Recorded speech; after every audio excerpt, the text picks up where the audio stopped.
Gepleyer Azatlyk Radiosu. Eferde maksat Ataev bilen habarlar gündölügi. Milli Howpsuzlyk Ministrliginiň tutsuk edilen ýokary wezipeli işgäriniň soragy çekilenini ölenligi öňe sürülýär.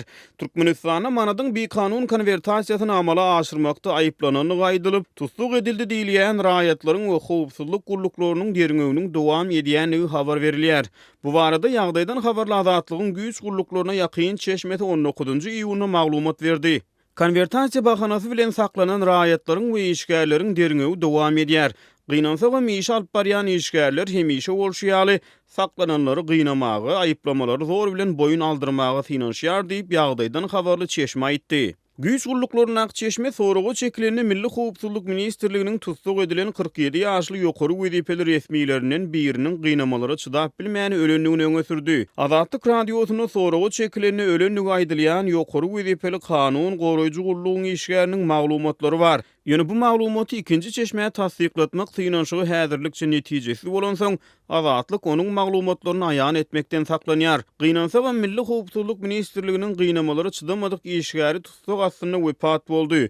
Belki de ýokarky ýol başlaryň haýyşlaryny hem de buýruklaryny bilýän üçin öldürildi diýip Azatlygyň çeşmesi öňe sürdi. Häzirki wagtda gozgolan aýdylýan bu iş boýunça Içeri işler Ministrliginiň işgärleriniň derňi işlerini alyp barýanlygy öňe sürülýär. Ýagtasa Gaşgabatda döwlet manadyny daşary ýurt valyutasyny bir kanun konvertasiýa etmekde aýyplanyp käbir telekeçiler, bank işgärleri saklanyp diýip 14-nji iýuny Azatlygyň çeşmesi maglumat beripdi. Aşgabatda 10-dan gowrak telekeçi 20-den gowrak bank pudunyň işgärleri döwlet manadyny daşary ýurt valyutasyna bir kanun konvertasiýa etmekde aýyplanyp saklandy. Bu çäreleri beýleki tutukluklardan tapawutlandyrýan ýagdaý bu gedek maliýe puduny gödäwçilik edýän howpsuzlyk gurulugynyň işgärleri hem jogapkärçilige çekiljegi meňdeýär diýip ýagdaýlardan habarly çeşme belläpdi. Ol gurrunga dowam edip tutsuk edilenleriň hataryny Merkezi Bankyň we Ykdysadyýet Ministrliginiň howpsuzlyk gurulugyndaky gödäwçilik bölüminiň başlygy Şamrad Rejepow telekeçilere ygtyýarnama we degişli ruhsatnamalaryň berilmegine gödäwçilik edýän bölümiň başlygy Anneverdi Rahimow daglary agzap geçse bolar diýip sözüniň üstüne getirdi. Ýagdaýdan habarly hökümete ýakyn çeşmeýäniň maglumatlaryna görä howpsuzlygyň işgärlerine de baryp ýetenligi öňe sürülýän tutulgyň Milli Howpsuzlyk Ministrliginiň 3 orunbasarynyň wezipeden aýrylmagynyň ýygyanyna gabat gelmegi, dollar ýetmezçiliginiň töweregindäki kynçylyklaryň agdalan adamlara ýüklenmek ähtimallygyna alamatdyr. Geçen hepde Milli Howpsuzlyk Ministrligini Öwed Hudaýerow, Maksat Garaýew we Döwlet Baýmuradow Merkezi dolandyryş edarasynyň uzaklaşdyrylyp başga bölümlere geçirildi. Bu bolsa Mulikowyň işde goýberen kemçilikleri üçin ýyly-ýylyna 3 gedek bir käýinç almagynyň ýygyanyna gabat geldi diýip çeşme güýç edaralarynyň arasynda mümkin bolan bastaşlygy ýaňdytdy. Çeşmeleriň maglumatlaryna görä bir kanun konvertasiýa bilen bagly käbir raýatlary we Milli Howpsuzlyk Ministrliginiň işgärlerine garşy gozgolanlygy öňe sürilýän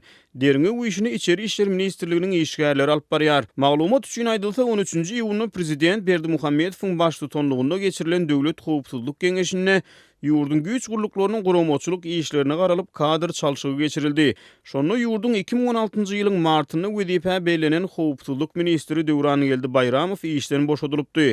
Şol bir wagtyň özünde ýygnagyň dowamynda mundan öňe bir näçe gedek käýin çalan Içeri işler ministri İskender Mulikowyň harbyçyny beýgeldilipdi.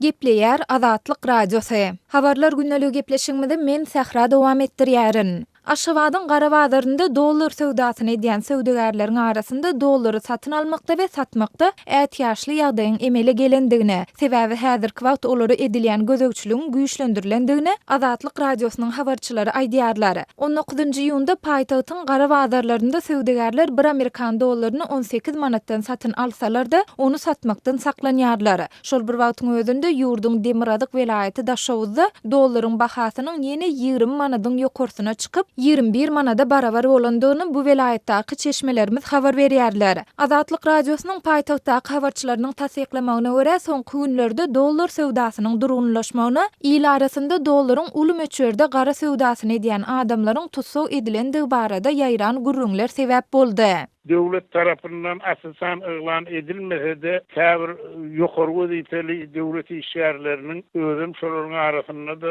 güýçlükleriniň askerleriniň da atlar geçýär käbiriniň öňünden 17-27 milyon aralygynda Amerikan dolarlarynyň çykarlygy hakynda gurrun edilýär. Ondan şol üçin käbir kuwatly dolarlaryň şol satyn almagy ýa-da satmagy çekinýän ýagdaýynyň da biri şo ýagdaýlar bilen baglanykda adamlary iýerleýärler. Diýip Türkmenistanda bolup geçen täzeliklere ýakyndan sinediýän Aşgabatda ýaşaýan sinçi Amanmurat Bugaýew gurrun berdi. Onuň sözlerine görä häzirki wagtda söwdegerler göze ilmezlik üçin dolary ne satyn alýarlar ne de satýarlar. Ýöne olaryň arasynda ören seýrek bolsa-da bir Amerikan dolaryny 18 manatdan satyn alýanlar hem bar. Şeýle-de Bugaýew paýtagtda kimin dolaryň gara söwdasyny edip kimleriň araçydygy we ony kimleriň öýünde satýandygy barada öňünden hem bilinýändigine, ýöne munyň bilinmezlige salynandygyna, sebäbi bu söwda gözegçilik etmeli güýç gullugynyň işgärleriniň söwdegerler bilen bilelikde işleşendigini hem sözüniň üstüne goşdy. Mundan başga gözegçiligiň güýçlendirilmegi netijesinde paýtagtly käbir dolar söwdegerleriň wagtlaýyn şäherden daşlaşýandygyna, olaryň arasynda beýleki welaýatlardaky dogan garandaşlarynyň öýüne gedelenji toýa ýa-da ýasa diýip gidenleriň hem bardygyna Bugaýew oňluk dolar söwdegerleriniň ençemesine salgylanyp gurrun berdi.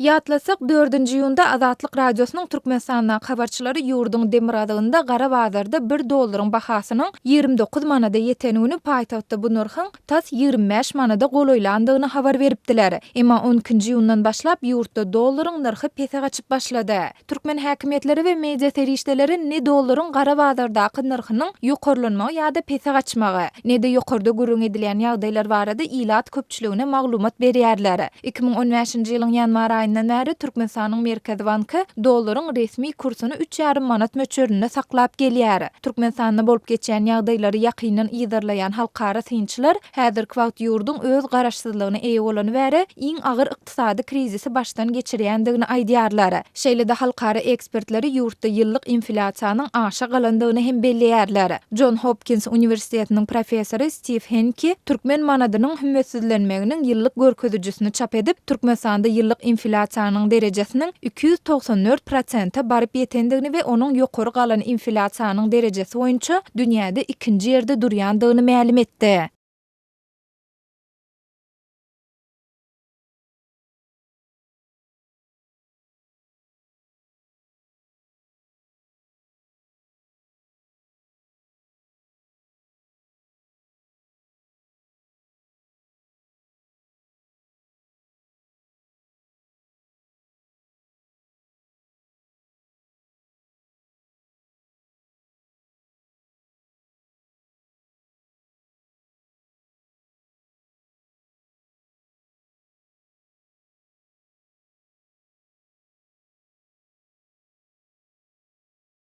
Gepleýär Azatlyk radiosu. Eferde maksat Ataýew bilen habarlar gündeligi. Türkmenistanyň harytlaryň bahalarynyň telemesi gymmatlanyny habar berilýär. Odol 50 teňelik otlu çöp häzir 7 manat. Türkmenistanyň ykdysady krizisiň barha ýetelmegi bilen azyk we senagat harytlarynyň şeýle-de guruluşyk materiallarynyň hemde hojuluk harytlarynyň bahalary epetli ýokarlandy. Azatlygyň habarçysynyň Daşuly welaýatynyň bazarlaryna bahalary ser salyp 18-nji iýulna uradan maglumatyny munyň şeýledigini görmek bolýar. Daşuly welaýatynyň ähli bazarlarda gymmatçylyk dowam edýär we dolaryň gara bazardaky bahasy ýene-de gymmatlap başlady diýip habarçy iýberen maglumatyny belleýär. Onuň sözlerine görä harytlaryň bahalarynyň ýokarlanmagy bilen bir hatarda olaryň gytçylygy hem duýulýar. 1 kilogram şeker 18-20 manada durýar. Döwlet dükanlaryna şeker umuman ýok diýip habarçy ýazýar. Etiň 1 kilogramynyň bahasy 30 manat, tüňsüz et 42 manat. Aleyna atly günabakar ýagynyň 5 litrlik gabynyň bahasy 160 manada durýar. Emma bu ýagy satyn alyp bilýän Daşowly tas ýok diýen ýaly diýip Azatlygyň Daşowlyň bazarlaryna bahalary öwrenen habarçy belleýär. Onuň maglumatlaryna görä tuýynyň 1 kilogramynyň bahasy 13 manat, mäş noýwanyň 1 kilogramy 22-30 manat, 1 kilogram pomidor 8-10 manat, käşir 6 manat, 2 ay mundan ozal bahasy 20 manat bolan iňardan türkmen şokoladynyň 1 kilogramynyň bahasy häzir 86 manada durýar. Bir ay mundan ozal 60 manada duran hindi qara çayı häzirki wagtda 124 manada durýar diýip ol belliýär. Daşowuzda 1 litrlik Coca-Cola 18 manada durýar. Ýöne onu tapmak kyn diýip azatlygyň habarçysy bu önümiň gytçylygyny üntü çekýär we ol Türkmenistanda öndürilen 1,5 litrlik berdengi mineral suwunyň bahasynyň 6 manatdygyny aýdyp sözüniň üstüne ýetirýär. Azyk haritlarynyň bahalary baradaky maglumatlary ýetiren habarçy senagat haritlarynyň nyrklary bilen bagly gymmatçylyk boýunça gurrunga dowam edýär. Ariel Kırsuwjy feriştesiniň 500 gramlygynyň bahasy 2 ay mundan ozal 13 manatdy.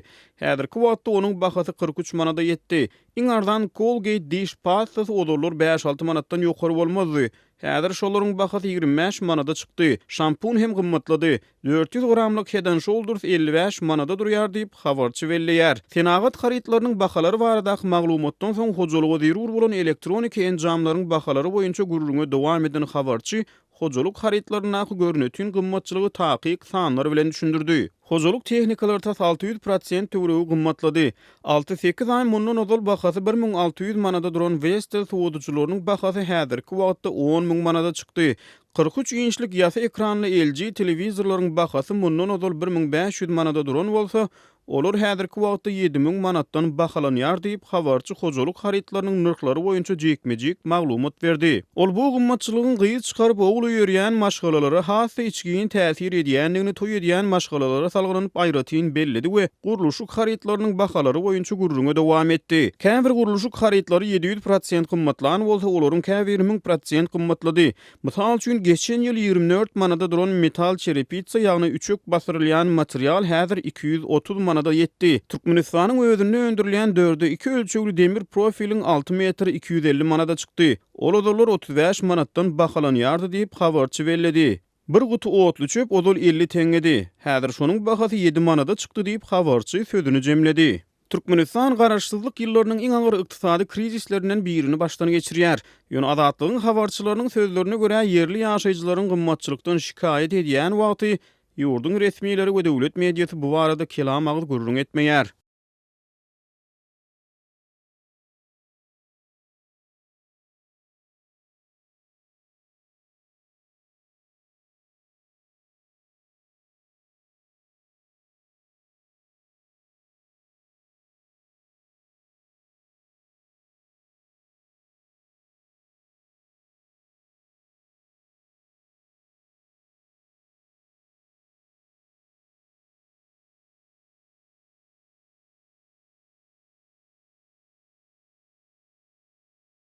Gepleýär Azatlyk radiosu efirde siz bilen men Sultan Atçylywa gepleşiklerimiz dowam etdirýäris.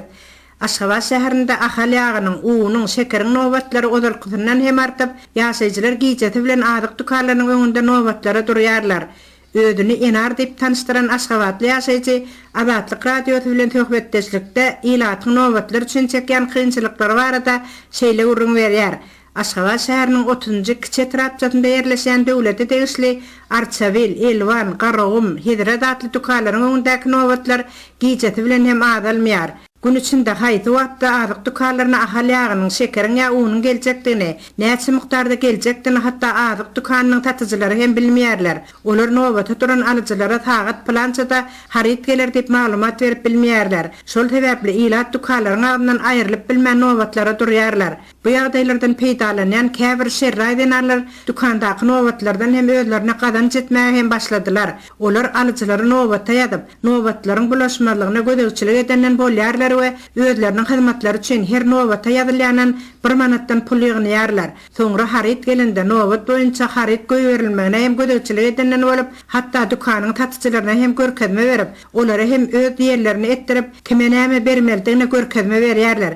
Edil dollar nowatlary ýa nowatlar artýar. Bir gap ahal ýagy, 1 kilogram Türkmenistanda öndürilen un, 1 kilogram şeker almak üçin türli ýaşdaky adamlar işinden alyp, uzakly unly dükanlaryň öňünde geçirýärler. Käwürler garaşylýan dükany bu haritlaryň gelmeýän wagtda hem bolýar. Şeýle halatlarda alyjylar az dowsuz kankap, öýlerine dordan aşýarlar diýip ýaşaýjy aýdýar. Onun aýtmana görä şeýleň 16-njy iýunyny garagama atlandyrılan döwlete degişli azyk dukanynyň arka ýüzünde üýsüşip nowata duran adamlary raýat eşigine giren 2 tane erkek kişi öz mobil telefonlarynda video kamera düşürip olaryň üstlerinden gülüpdirler. Olar ilki gelip nowata garaşyp oturan bir ýaşly adamna näme üçin durandygyny soradylar. Ol ýaşly adam ýagy nowatyny durandygyny aýdandan soňra ýanky adamlar oňa "Teniň tumkaňda hem ýag bar. O näme etjek? Biz seniň ýaglaryňy häzir elinden alaryk" diýip gaýbat atypdyrlar.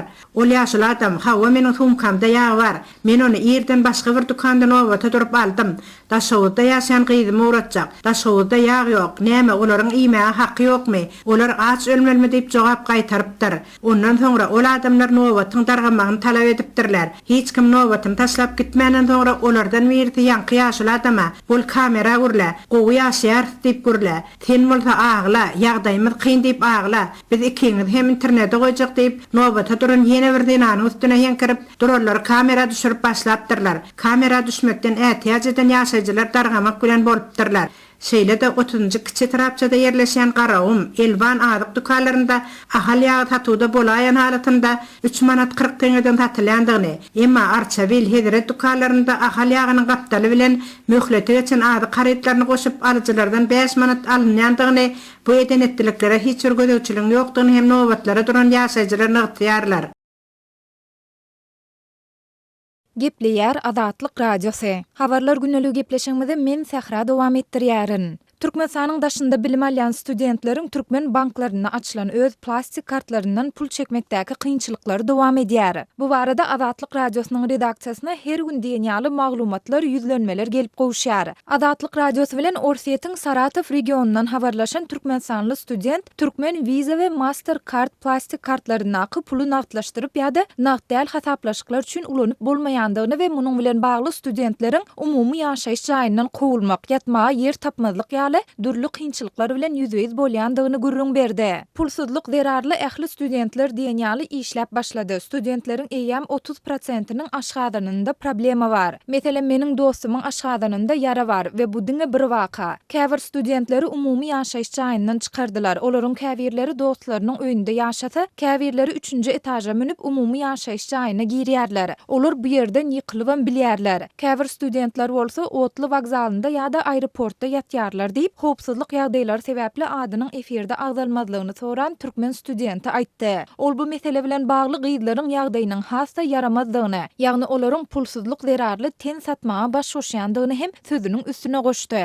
Käbir gyýdylar jelephanada işleýärler we bu diňe meniň okuyan şäherimde däl, başga-da ençeme şäherde ýagdaý şeýle. Bu barada aýtmaga utanýaryn. Türkmenistanda jelepçilige garşy görüşýärler, ýöne ýagdaý şeýle bolsa bu hiç açanan başa barmaz. Sebäbi türkmen halky açlyk çekýär. Men hatda ogurluk edendigi sebäpli Orsiýetiň türmesinde tutsawlukda saklanýan türkmen studentiniň bardygyny hem bilýärin diýip student sözüni jemledi. Azatlyk Radiosy bilen Orsiýetiň Astrahan regionundan habarlaşan ýene bir türkmen studenti hem 11-nji iýundan bäri öz plastik kartyndan pul alyp bilmeýändigine, ýene-de bir näçe günden öýüne, ýagny Türkmenistana dolanmalydygyny ýöne munyň üçin hem pulunyň ýokdugyny gürrüň berdi. Kartymdan öňem 15 günläp pul alyp bilmedim. Şondan soň kartym maý aýynyň soňuna gaýtadan açylypdy. Indi ýene petiklenip dogry hiç ýyly pul alyp bolanok. Pulumam ýok. Hälem okugy tördi ýoksam ýol kirede pul gerek bolardy. Hemme zatdan doýdum. Şuň ýene-de pul aljak boldum ýöne alyp bilmän häzir aglap geldim diýip türkmenistanly student öz başdan geçirýän ýagdaýlaryny gürrüň berdi.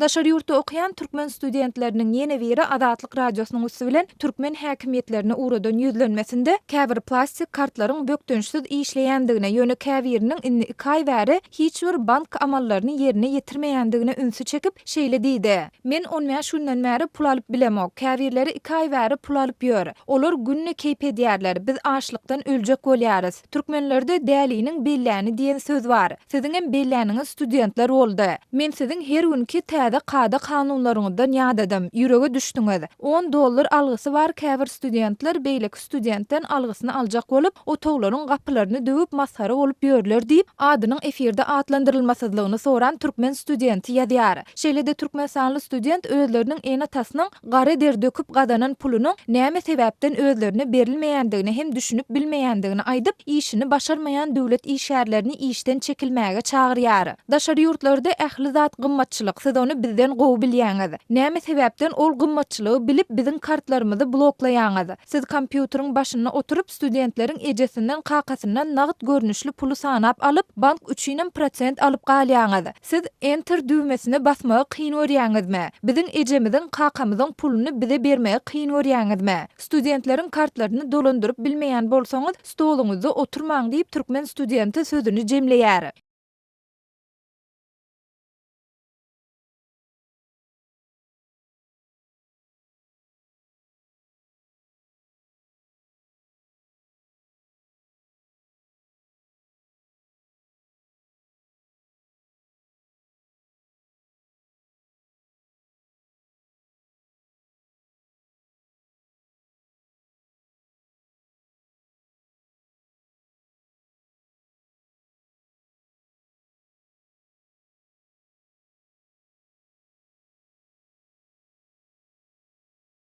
Gepleýär Azatlyk Radiosu. Habarlar gündeligini halkara temasyndan dowam etdirýär.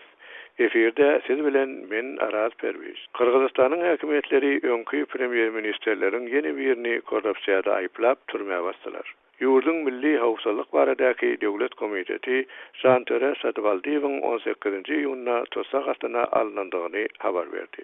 Prezident Almazbek Atambayewiň döwründe 2012-nji ýyldan 2014-nji ýyla çelli wezife başynda bolan Satybaldiýew Bişkekiň ýyladys ulgamyny modernleşdirmek işlerine degişli korrupsiýa bilen baglylykda tutsak edilen öňkü premier ministerleriň ikincisidir. Sapar Isakow bilen Bişkekiň öňkü meri Kurbançbek Kulmatow 5-nji ýylyna tutuldylar. Bu korrupsiýa bilen baglylykda ýurdun öňkü energiýa ministeri Osmanbek Artykbaýew da türmäge basyldy. 2017-nji ýylyň awgustynda Atambayew tarapyndan premier minister bilinen Isakow aprelde parlamentde anamsallyk boýunça geçirilen seçilişden soňra hökümetiniň boşatylmak sebäpli wezifeden çetleşdirildi.